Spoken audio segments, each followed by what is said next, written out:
Nintendo Switch y Switch 2, el mayor salto tecnológico en la historia de las consolas portátiles. Siempre he defendido una idea que para mí tiene mucho sentido. Nintendo Switch pertenece plenamente a la novena generación de consolas y el Switch 2 a la 10ª. No porque sean las máquinas más potentes de su época, sino porque representa el mayor avance que ha dado Nintendo en su línea portátil y porque redefinió completamente la forma de entender una consola.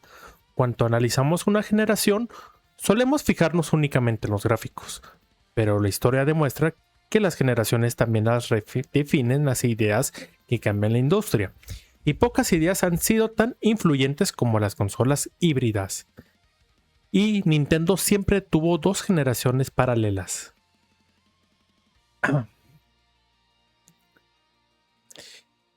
Durante más de 30 años, Nintendo desarrolló dos familias de hardware. Por un lado, estaban sus consolas de sobremesa, por otro lado, sus consolas portátiles. Cada una evolucionaba por separado. La Game Boy convivía con Super Nintendo, la Game Boy Color con el 64, el Game Boy Advance con GameCube, el 10 con el Wii y finalmente el 3DS con el Wii U. Eran dos líneas completamente independientes y eso es importante porque Switch rompe esa tradición. Nintendo nunca buscó ganar la guerra de la potencia portátil y existe un mito que Nintendo siempre dominó técnicamente el mercado portátil. En venta sí lo hizo, técnicamente no, porque es muy distinta la realidad.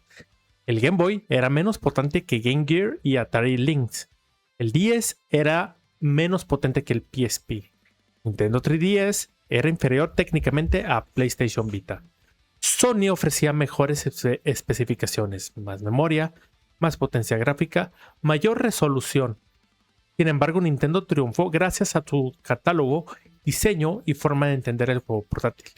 La única excepción es el Game Boy Advance, que sí fue una consola exitosa, muy memorable y fue la más potente de su generación. Nintendo nunca basó su éxito en la potencia, lo basó en la innovación. Y ahora vamos a hablar de una consola querida que la recordamos no solamente por el fracaso, sino el gran catálogo que nos ofreció. El Wii U fue un experimento incomprendido. Muchos recordarán únicamente por las ventas, pero técnicamente escondía mucho más potencial del que terminó mostrando. Su arquitectura tenía importantes cuellos de botella, especialmente en el procesador, lo que impedía aprovechar plenamente sus capacidades gráficas. Muchos estudios afirmaron que la CPU limitaba enormemente el rendimiento del sistema. Sin esos problemas, probablemente hoy hablaríamos del Wii U de una manera muy distinta. Pero más importante aún, Wii U sirvió como laboratorio para una idea que Nintendo perfeccionaría años después, y no solamente eso, le daría una segunda vida: la integración entre una experiencia portátil y una experiencia de sobremesa. Y ahora vamos a hablar del verdadero sucesor del 3DS. Como sabrán, el Switch no solamente fue un sucesor del Wii U, también fue del 3DS, fue un sucesor de ambos. Nintendo fusionó sus dos divisiones de hardware en un solo dispositivo, y eso convierte a Switch en el auténtico sucesor de la línea portátil de Nintendo. Si analizamos el salto del 3DS hasta el Switch, la evolución resulta impresionante. Pasamos de una portátil limitada por el hardware a una consola capaz de ejecutar enormes mundos abiertos, títulos AAA completos y experiencias que antes solo existían en sobremesa. No fue una evolución incremental, fue un cambio de paradigma. Y es el nacimiento de la consola híbrida moderna. Switch consiguió algo que nadie había logrado con semejante éxito: una consola portátil que también funcionaba como consola doméstica. No eran dos dispositivos, era uno solo. Y esa idea cambió la industria. Hoy existen consolas como Steam Deck, Asus ROG Ally, Lenovo, Radeon Go y muchas otras propuestas. Todas partes de una filosofía que Nintendo llevó al éxito comercial. La consola híbrida dejó de ser un experimento para convertirse en una categoría propia. El sacrificio técnico tenía una explicación. Muchos criticaban a Switch porque no podía competir gráficamente con Play 4 o Xbox One, pero olvidaban un detalle fundamental. Switch debía funcionar con batería, tenía que controlar el calor, tenía que ser ligera, silenciosa y caber dentro de una mochila. ¿Por qué? Porque no solamente era un sucesor de la consola de sobremesa, sino era de una portátil. Y con esas limitaciones consiguió mover juegos que pocos imaginaban posibles en un dispositivo portátil. No era una derrota tecnológica, era una demostración de eficiencia. Porque hacer más con menos también es ingeniería. Y ahora vamos a hablar el sucesor directo de Switch, que es sucesor también del modelo de sobremesa, como el portátil. Y es la querida Nintendo Switch 2. Y Switch 2 perfeccionó la idea. No solamente no abandonó la filosofía, la mejora, la innova, incrementa considerablemente la potencia portátil, incorpora tecnologías modernas de reconstrucción de imagen y mejora el rendimiento sin perder la esencia híbrida. Pero además, añade nuevas posibilidades de interacción.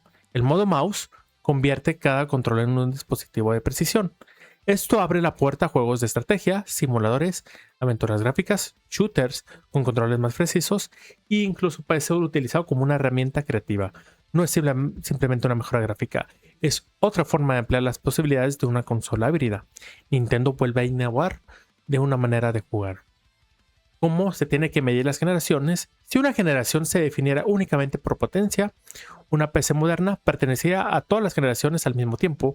También no tendría sentido las generaciones, ya que incluso en los mismos juegos de sobremesa son muy diferentes de una a otra. Incluso entre ellas mismas pertenecen a otras generaciones si hablamos de puro potencial. Pero la historia demuestra que las generaciones las marcan las ideas, que transforman las ideas. El Wii popularizó el control de movimiento. El Play 3 y el Xbox innovaron con el juego HD. El 10 revolucionó el juego portátil con la doble pantalla. El 64, el modelo en tercera dimensión. Switch creó el estándar moderno de la consola híbrida. Y Switch 2 lo perfeccionó. Y Play 5 y Xbox Series introdujo el modelo 4K. Una conclusión, para mí Switch representa plenamente la novena generación y Switch 2 está en la décima. No porque compitan directamente con PlayStation o Xbox en potencia bruta, sino porque representan la evolución más importante de las historias de consolas portátiles de Nintendo. Switch unificó dos familias de hardware, creó una nueva categoría, cambió la industria, y Switch 2 continúa esa evolución, llevándolo todavía aún más lejos del concepto híbrido. Quizás dentro de 20 años nadie recuerde cuántos teraflops tenía cada consola, pero sí recordaremos cuál fue la máquina que convirtió el juego portátil en una experiencia de sobremesa y cuál fue la que lo perfeccionó esa visión. Y eso también es hacer historia. Y esa es la conclusión del veredicto del juicio gamer. Sí, al final, suscríbanse al canal porque les puedo traer más videos de calidad. Y se despide el juicio gamer. Que tengan un excelente día, tarde o noche, donde quieran que estén. Nos vemos. Adiós.